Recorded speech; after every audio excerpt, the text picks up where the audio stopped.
नमस्कार,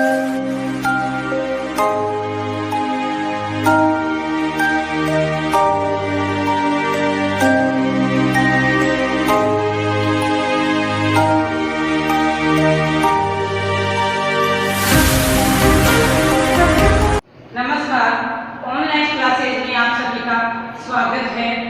आज हम सप्तमी कक्षा जो है उसके सामाजिक विषय का पहला अध्याय है हजारों वर्षों के दौरान हुए परिवर्तन को आगे से पढ़ेंगे। पिछला जो अध्याय था, हमारा वीडियो जो था यानी हमारी कक्षा थी, उसमें हमने मानचित्रकारों के द्वारा जो परिवर्तन हुए, जिनके द्वारा मानचित्र बनाए गए, इतिहासकारों के जो स्रोत थे उनके बारे में जानकारी हासिल की थी। अब आज हम आगे से इस पाठ को पढ़ेंगे, जिसमें हमारा सबसे पहले है नए सामाजिक व राजनीतिक समूह। 700 से 1750 वर्षों के बीच जो हमारे परिवर्तन हुए उनके बारे में हम जानकारी हासिल करेंगे। 700 से 1750 के बीच के जो परिवर्तन हुए हैं उनके बारे में इतिहासकारों को बहुत ही ज्यादा दिक्कत हुई थी। अध्ययन जो उसका किया था उसमें बहुत अधिक दिक्कत हुई थी, क्योंकि इस जो पूरा कालखंड था इसमें बहुत अधिक परिवर्तन हुए थे। जैसे पहले लोग झुग्गी झोंपड़ियों में रहते थे, उसके बाद जैसे जैसे प्रौद्योगिकी का विकास हुआ उन्होंने पक्के मकान बनाने शुरू कर दिए, गुफाओं में रहने शुरू कर दिया। और जैसे पहले लोग मांस को कच्चा खाते थे, जैसे ही अग्नि का आविष्कार हुआ उन्होंने खाना बनाकर खाने का प्रयोग शुरू कर दिया। तो जैसे जैसे प्रौद्योगिकी का विकास हुआ उन्होंने खेती भी करना शुरू कर दिया था। जैसा कि हमने कक्षा 6 में पढ़ा था कि कृषि का विकास होने लगा था, तो सारे प्रकार के धान हम उगाने लगे थे, आलू का, कॉफी का, चाय का, इन सब का भी विकास होने लगा था। खेती में हमें हल का प्रयोग करना शुरू कर दिया था, कटाई में चरखे का प्रयोग करना शुरू कर दिया था, और सिंचाई में हमने रहर का प्रयोग करना शुरू कर दिया था। तो इन सब प्रौद्योगिकी का विकास जो है फसल के अनेक रूपों में किया जाने लगा था। तो ये प्रौद्योगिकी का विकास युद्धों में भी हमारे सामने आने लगा था कि पहले योद्धा जो युद्ध करते थे वो तलवारों से, भालों से, इनसे करते थे। उसके बाद में ये जो युद्ध हुआ करते थे इनमें भी बारूद और हथियारों का प्रयोग किया जाने लगा था। मक्का, मिर्च इनका भी प्रयोग खाने में किया जाने लगा था। फलस्वरूप यह काल जो है आर्थिक, राजनीतिक, सामाजिक सभी तरीकों का यानी सभी परिवर्तनों का काल रहा। इस युग में लोगों का जो गतिशीलता है एक स्थान से दूसरे स्थान पर आना जाना भी शुरू कर दिया था, यानी एक स्थान से दूसरे स्थान पर वो जाने लगे थे। इनको सभी स्थानों का ज्ञान हो गया था और एक स्थान से दूसरे स्थान पर जब वो जाते थे तो नवीन प्रौद्योगिकी का विकास भी उनके साथ होने लगा था और नई नई चीजों का हमें पता चलने लगा था। तो यह जो हमारा उपमहाद्वीप था इसमें विकास की हमारे सामने अपार संभावनाएं थी, और इस काल में जिन समुदायों का महत्व बढ़ा, इस समय राजपूत शक्तियां भी हमारे सामने आई जो क्षत्रियों के नाम से प्रसिद्ध हुई। ये युद्ध करने में माहिर थी और एक स्थान से दूसरे स्थान पर साम्राज्य विस्तार करना भी इस काल में लोगों ने सीख लिया था। भाट और चारण जो लोग हुआ करते थे इस काल में इनकी स्वामी भक्ति और इनके पराक्रमों को दर्शाते थे और साहित्य के रूप में इनको लिखते थे, और इनको राजपूत भी नाम दिया कर जाता था। अब ये राजा हुआ करते थे और इनका राज्य आगे से आगे इनका जो वंशज हुआ करते थे वही चलाते थे। इस पूरा जो काल था इसके दौरान जंगलों की कटाई होने लगी और वहाँ जो वनवासी रहते थे उनको बाहर निकलने पे मजबूर कर दिया गया, और वह जो स्थान हुआ करता था जंगल का वो कृषि के काम में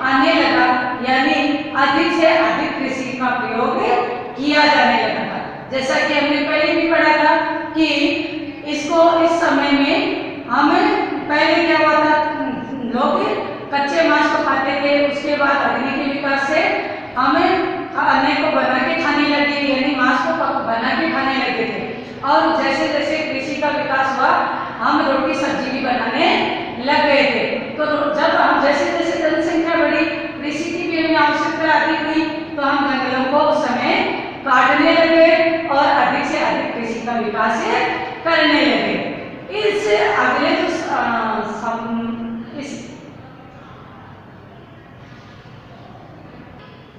अपने सदस्यों के व्यवहार में नियंत्रण के लिए समुदाय बनाया जाता था और वह समुदाय कुछ नियम बनाती थी।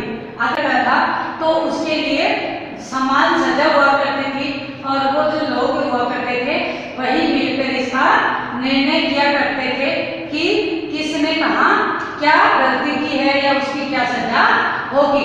इसके बाद हम पढ़ते हैं क्षेत्र और साम्राज्य, यानी 700 से 1750 वर्ष के ईस्वी के बीच में कौन कौन से क्षेत्र बने, कौन कौन से साम्राज्य हमारे सामने आए और कौन कौन से क्षेत्र में कौन कौन से साम्राज्य यानी कौन कौन से वंशजों ने इसका विस्तार किया, ये सब हम इसमें पढ़ेंगे। सबसे पहले है चोल, तुगलक, मुगल जैसे कई बड़े जो शासक थे, उन्होंने इन क्षेत्रों का विकास किया। दिल्ली के सुल्तान जो थे गयासुद्दीन बलबन, उनकी प्रशंसा में एक संयुक्त प्रशस्ति का उदाहरण है, यानी इसका उदाहरण है कि उसने बहुत पूरे भारत में अपना विस्तार स्थापित किया था और इसको पूर्व से बंगाल से लेकर पश्चिम में अफगानिस्तान तक, गजनी तक फैला हुआ था। इसमें संपूर्ण दक्षिण भारत भी आ जाता था।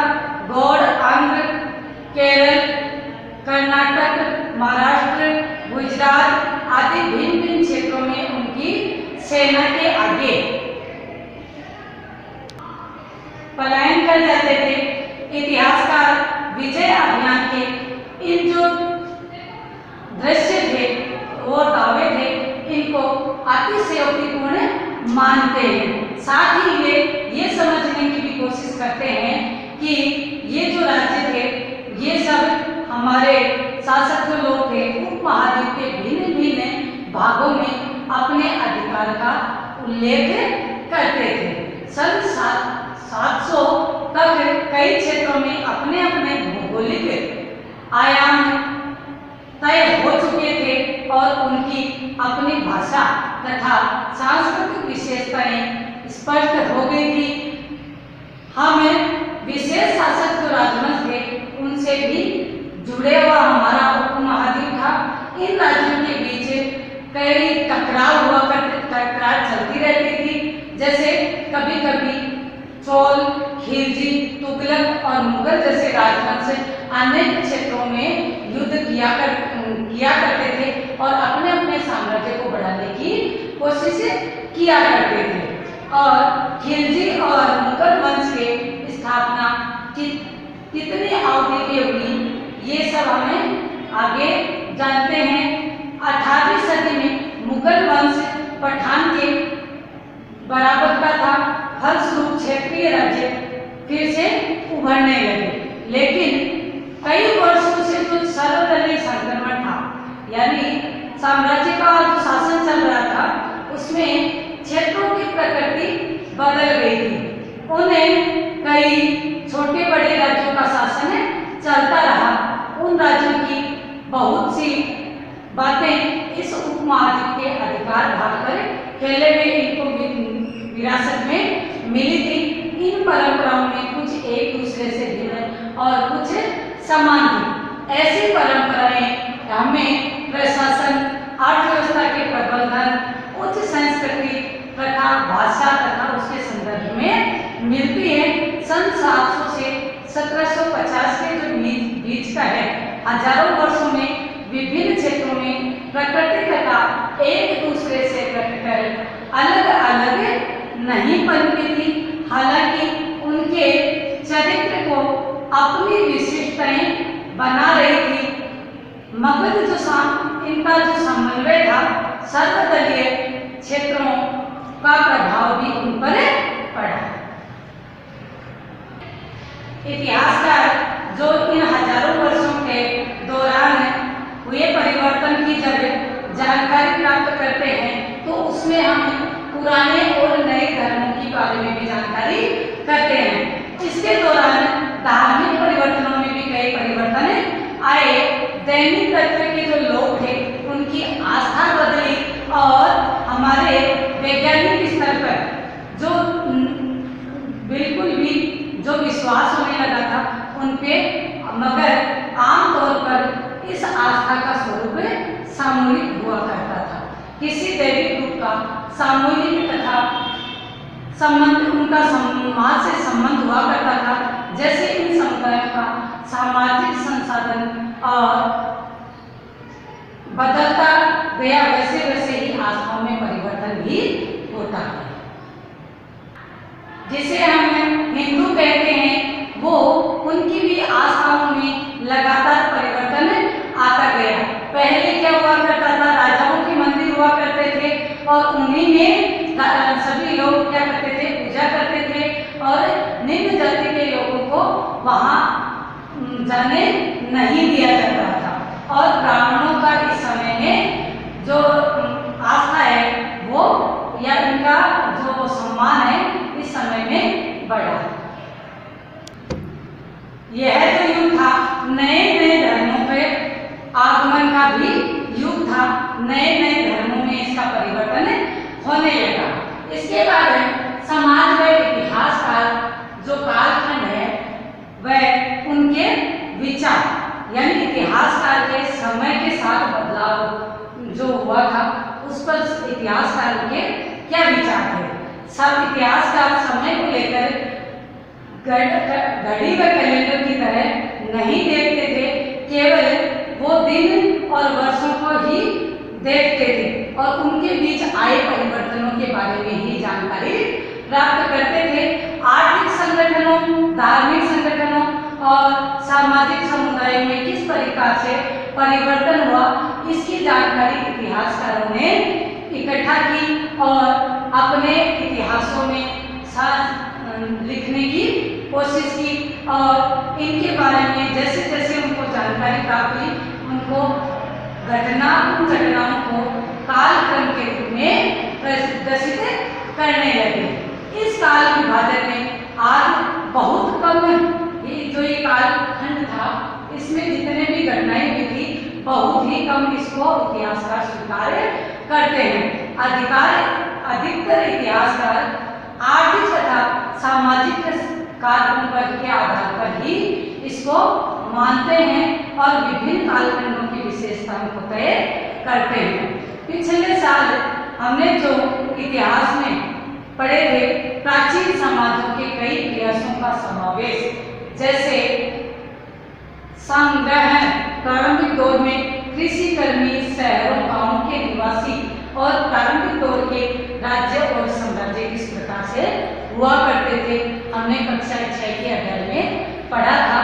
अब हम जो आगे पढ़ेंगे मध्यकाल का इतिहास के बारे में हम पढ़ेंगे। इसमें साम्राज्यिक राज्यों का जो उदय हुआ था और इसमें शीर्षक साम्राज्य के विचार तथा वनस्पतियों की कीमत, प्रभाव, धर्मों के रूप में हिंदू धर्म, इस्लाम धर्म के विकास और यूरोप के व्यापारी कंपनियों के आगमन के बारे में विस्तार से जानकारी हमें मिलती है। भारत के इतिहास में ये 1000 वर्षों का जो बदलाव है ये हमारे साक्षी रहे हैं। 16वीं और से 18वीं शताब्दी तक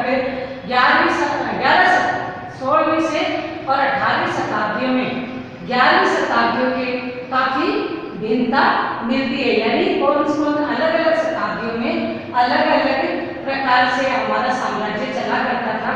तो ये सारी भिन्नताएं हमें इतिहासकारों के द्वारा लिखी हुई मिलती है। फिर मध्यकाल की तुलना प्रायः आधुनिक काल से भी की जाती है।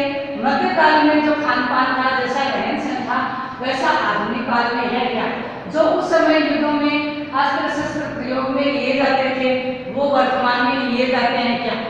उस समय के जो रहन सहन था वो वर्तमान में है क्या, उस समय का जो खान पान था वो भी वर्तमान में है क्या, इन सब की जानकारी हमें प्राप्त करते हैं।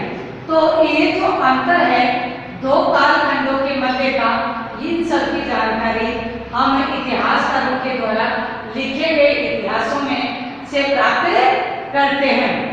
और यहाँ के जो बदलाव हुए हैं और आसपास की दुनिया पर नजर डालते हैं तो देखते हैं कि बहुत कुछ इसमें बदल चुका है और इसमें कई परिवर्तन भी आ चुके हैं। आधुनिकता के साथ साथ हमारे जो भौतिक उन्नति है और बौद्धिक प्रगति है उसका भी भाग जुड़ा हुआ है। इससे हमारा आशय ये निकलता है कि मध्यकाल रूढ़िवादी था और उस दौरान में कई परिवर्तन हुए, कोई परिवर्तन हुए ही नहीं, लेकिन हम ऐसा नहीं मानते हैं। धन्यवाद।